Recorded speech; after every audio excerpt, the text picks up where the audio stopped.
바울은 빌립보 교회를 생각할 때마다 나의 기쁨이고 나의 멸류관이다 이렇게 표현을 합니다. 그래서 빌립보 교회를 생각할 때마다 바울은 하나님 앞에 감사한다라고 이렇게 고백을 합니다. 바울이 이렇게 빌립보 교회 성도들을 생각할 때마다 하나님 앞에 감사할 수 있었던 그 이유가 무엇일까 생각을 해보면 이 빌립보 교회가 바울이 복음을 전할 때 적극적으로 도왔던 교회입니다. 빌립보서 4장 15절에 보면 빌립보 사람들아 너희도 알거니와 복음의 시초에 내가 마게도냐를 떠날 때에 주고받은 내 일에 참여한 교회가 너희 외에 아무도 없었느니라 이런 이야기를 해요. 이때가 언제냐면 바울이 빌립보 도시에 와서 복음을 전하고 빌립보 도시에 이 교회를 세우게 됩니다.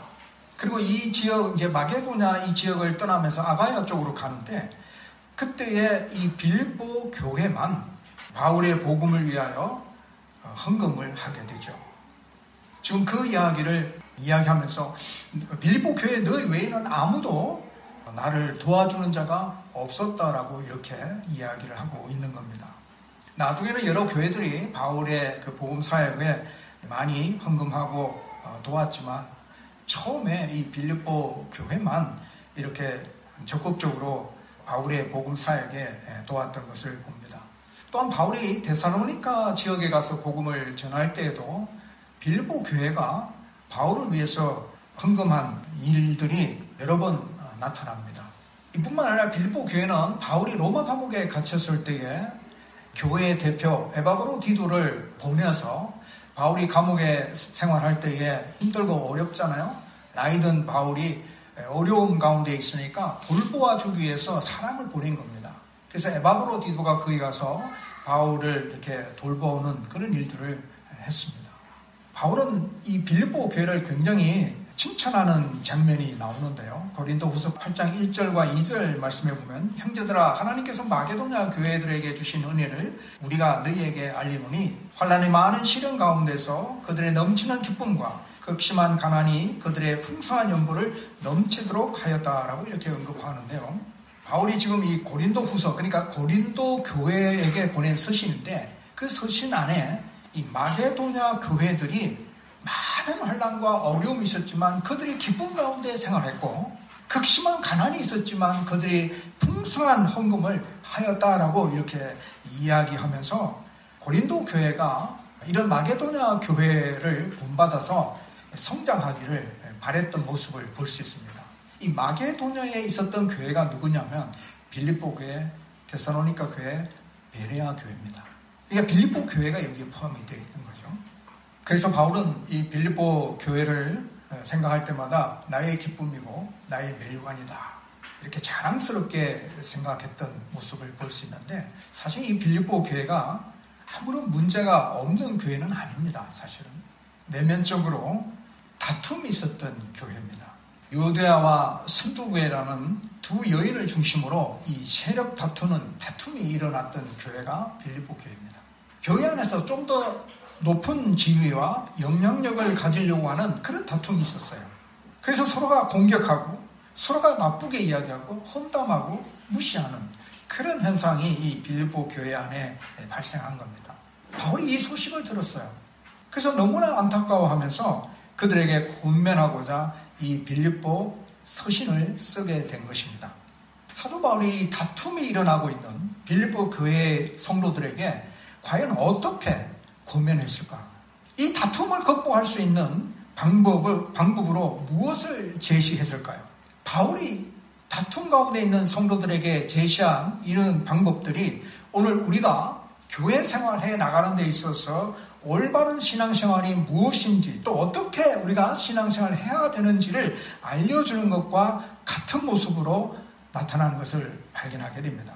교회 안에서 성도가 어떻게 행동하고 어떻게 말을 하고 어떤 목표와 가치관을 가지고 신앙생활을 해야 하는지 바울의 권면을 통해서 우리가 깨닫게 되기를 원하는데요. 바울은 세 가지를 제시합니다.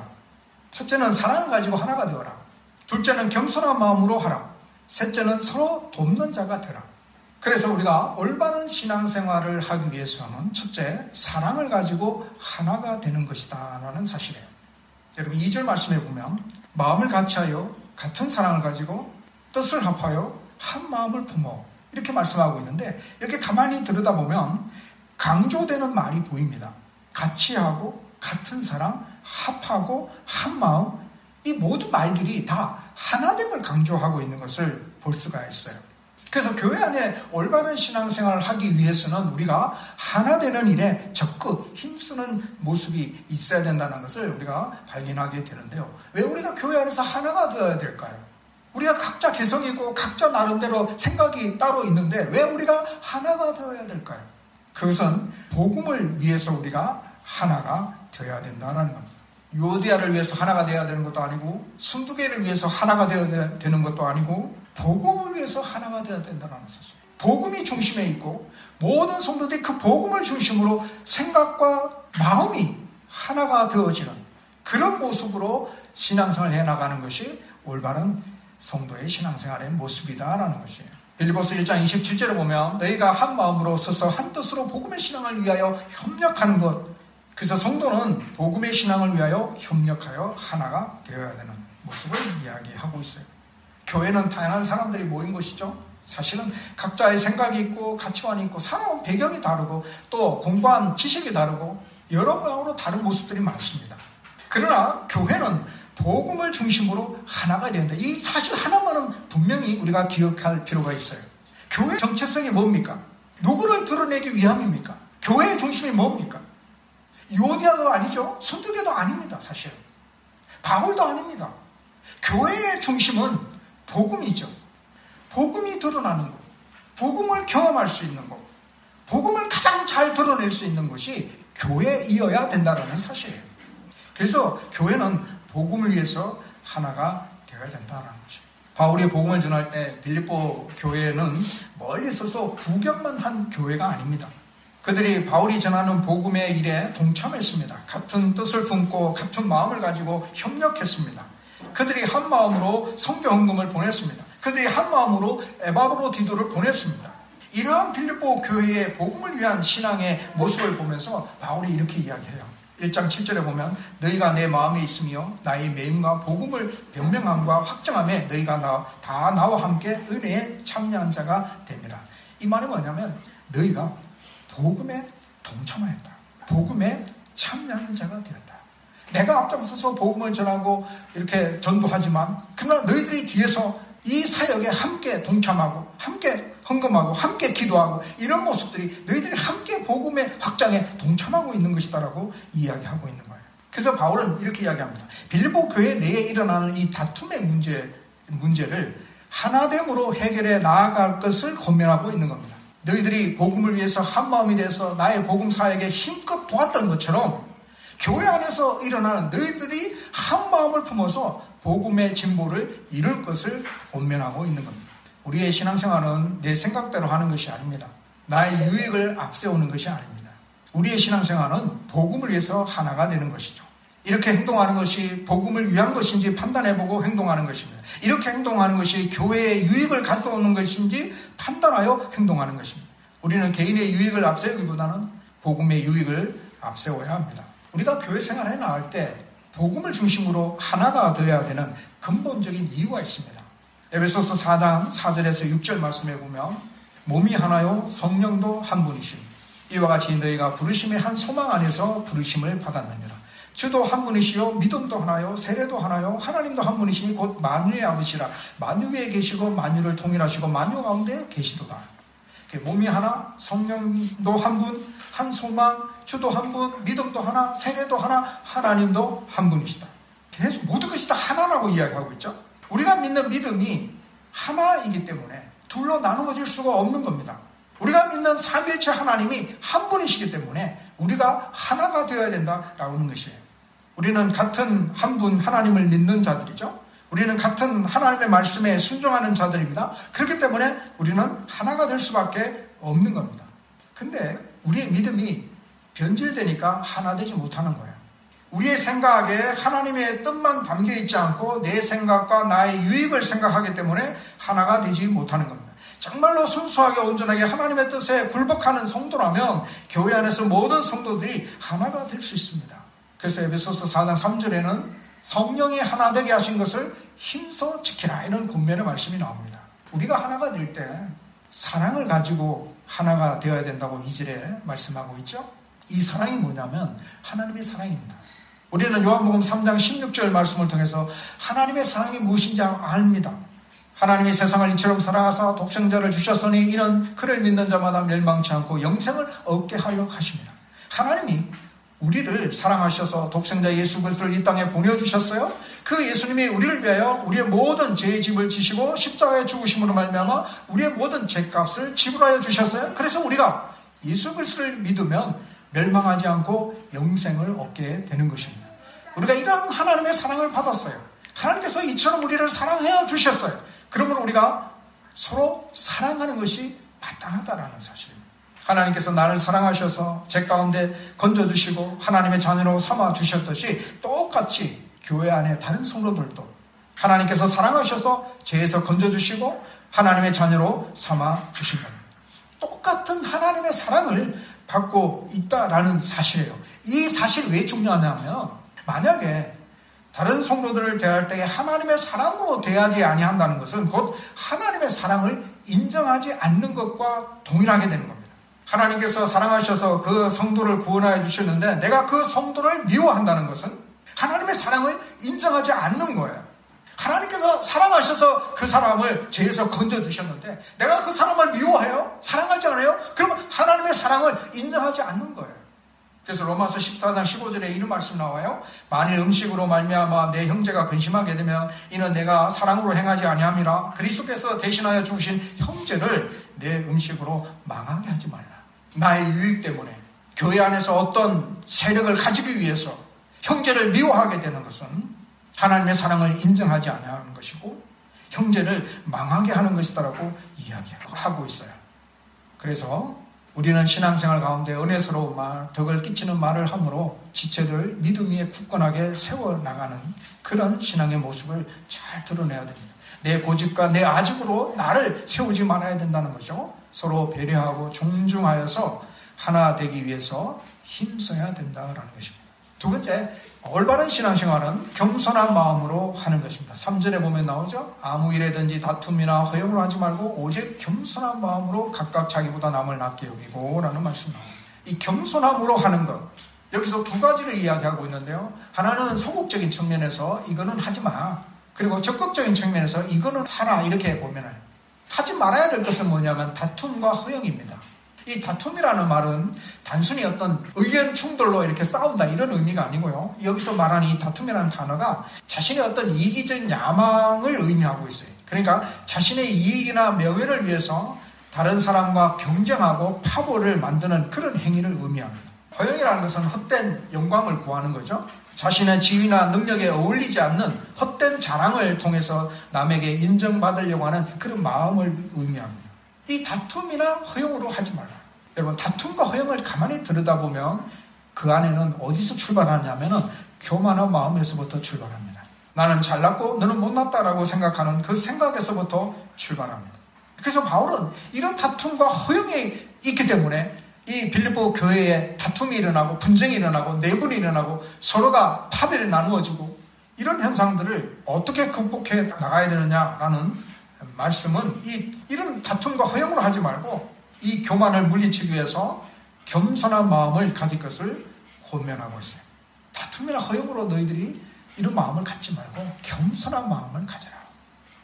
우리가 어떻게 이 겸손한 마음을 지속적으로 가질 수 있느냐라는 질문을 해봅니다.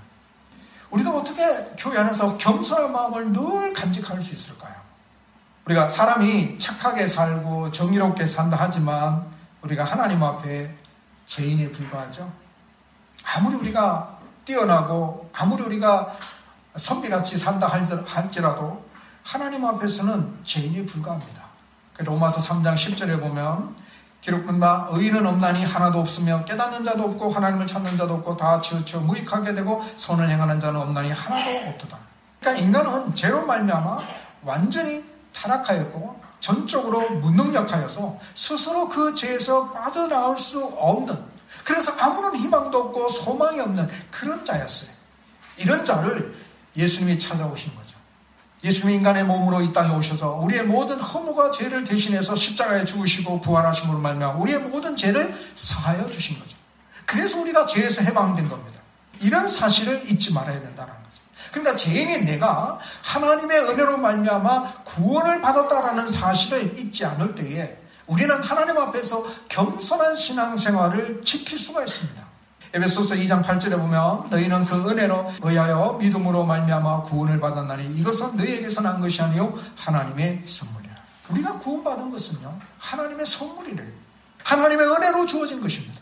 그러므로 우리가 구원받아서 이 신앙생활을 해나가는 이 삶의 모습이 하나님의 은혜고 하나님의 선물임을 우리가 인정하게 될 때에 우리가 늘 겸손한 신앙생활을 유지할 수 있다는 거죠. 사도 바울이 그렇게 살았어요. 사도 바울이 하나님의 부름을 받고 복음을 위해서 온전히 자신을 희생했잖아요. 그가 얼마나 복음을 위해서 자신을 희생했는지 고린도 후서 11장의 23절에 보면 내가 수고를 넘치도록 하고 옥에 갇히기도 더 많이 하고 매도 수없이 맞고 여러 번 죽을 뻔하였으니 유대인들에게는 40에서 하나 감한 매를 5번 맞았으며 3번 태장으로 맞고 1번 돌로 맞고 3번 파선하고 일주야를 깊은 바다에서 지냈으며 바울이 복음 때문에 겪었던 많은 환난들을 여기서 언급하고 있잖아요. 바울은 복음을 이방인에게 전하기 위해서 3차례에 걸쳐서 전도 여행을 떠나게 됩니다. 그래서 소아시아, 그리스, 로마에 이르기까지 이 복음을 광대하게 이렇게 전파하게 되죠. 그리고 가는 곳마다 교회를 세우게 되고 이로 인해서 기독교가 유대교 안에 있는 기독교가 아니라 전 세계적인 종교로 확장되는 일에 바울이 아주 큰 발판을 놓게 됩니다. 이렇게 복음을 위해서 사도 바울이 헌신하고 자신의 생애를 다 바쳤지만은 바울은 자기 자신을 죄인 중에 괴수라 이렇게 표현합니다. 바울은 자기 자신을 사도 중에 가장 작은 자다. 사도라 칭함을 받기를 감당하지 못할 자라고 고백합니다. 또한 바울은 내가 나 된 것은 하나님의 은혜로 된 것이다라고 고백하며 내가 모든 사도보다 더 많이 수고하였으나 내가 한 것이 아니오 오직 나와 함께 하신 하나님의 은혜라고 이야기합니다. 사도로서 행한 모든 일들이 내가 한 것이 아니라 다 하나님의 은혜였음을 인정하고 있는 거예요. 이것이 바로 사도 바울의 겸손한 삶의 모습입니다. 우리가 구원받았다고 허영에 사로잡히면 안 됩니다. 내가 구원받았다고 내 멋대로 마음대로 살아서도 안 된다는 사실이에요. 나 같은 죄인을 구원해 주신 것은 하나님의 은혜임을 우리가 인정하게 될 때에 우리가 겸손한 마음으로 신앙생활을 할 수가 있는 겁니다. 바울이 늘 자기 자신이 겸손한 모습을 드러낼 수 있었던 것은 자기는 하나님 앞에서 죄인 중에 개수고 자기가 하나님 앞에서 가장 작은 자고 내가 이 일들을 할 수 있었던 것은 다 하나님의 은혜라는 사실을 바울이 마음 깊이 간직하고 있었기 때문에 그가 겸손함으로 신앙생활을 잘 감당할 수 있었던 겁니다. 마지막 3번째는 올바른 신앙생활은 이 4절 말씀에 보는 것처럼 서로 돕는 자가 되라고 권면하고 있죠. 각각 자기 일을 돌보뿐더러 또한 각각 다른 사람들의 일을 돌보아 나의 기쁨을 충만하게 하라. 여기서 2가지 언급하고 있죠. 먼저 자기 자신의 일을 돌보고 그 다음 다른 사람들의 일을 돌보는 것. 자기 일을 돌본다는 것은 하나님께서 나에게 맡겨주신 일들을 성실하게 책임감 있게 잘 감당하는 거죠. 다른 사람들의 일을 돌본다는 것은 연약한 자들 또 나의 도움이 필요한 자들을 도와주는 그런 일들을 의미하고 있습니다. 자, 이런 일들이 우리가 교회 안에서는 그러면 어떻게 다른 사람을 돕는 그런 모습일까? 그것은 곧 우리가 협력하는 것이다라고 생각을 합니다. 예를 들면 우리가 찬양할 때 우리가 힘껏 하나님을 같이 찬양해 가는 거죠. 함께 우리가 찬양해 나갈 때에 찬양팀이 힘을 얻을 것이고 또 우리가 다 함께 찬양할 때에 성령의 강한 역사하심이 나타날 것이고 이렇게 함께 찬양할 때에 우리가 마음을 다해서 열심히 찬양하는 것, 이 또한 다른 사람들의 일을 돌보는 신앙의 모습이다라고 생각을 합니다. 말씀을 맺습니다. 올바른 신앙생활은 복음을 위해서 하나가 되는 것입니다. 우리가 하나가 되어야 될 근본적인 이유는 우리의 믿음이 하나이기 때문입니다. 그리고 우리는 사랑을 가지고 하나가 되어야 하는데 그 사랑은 하나님의 사랑이죠. 내가 받은 하나님의 사랑과 다른 성도가 받은 하나님의 사랑이 동일함을 우리는 기억하고 서로 배려하고 존중하여 하나 되기 위해서 힘써야 합니다. 올바른 신앙생활은 겸손함으로 하는 것입니다. 자신의 이익이나 명예를 위하지 않고 헛된 자랑을 통해 인정받으려 하지 않고 겸손한 마음으로 다른 성도들을 존중히 여기고 높게 여기는 마음을 가지는 것입니다. 우리가 하나님 앞에서 죄인임을 깊이 인식하게 될 때에 모든 것이 다 하나님의 은혜임을 인정하며 겸손한 마음을 놓치지 않을 것입니다. 올바른 신앙생활은 서로 돕는 자가 되는 것입니다. 자신의 일을 돌볼 뿐더러 다른 사람들의 일을 돌보는 것입니다. 우리의 도움이 필요한 곳이 어디인지를 살피고 함께 협력해 나감으로 하나님의 기쁨을 충만하게 채워가시기를 주님의 이름으로 축복합니다.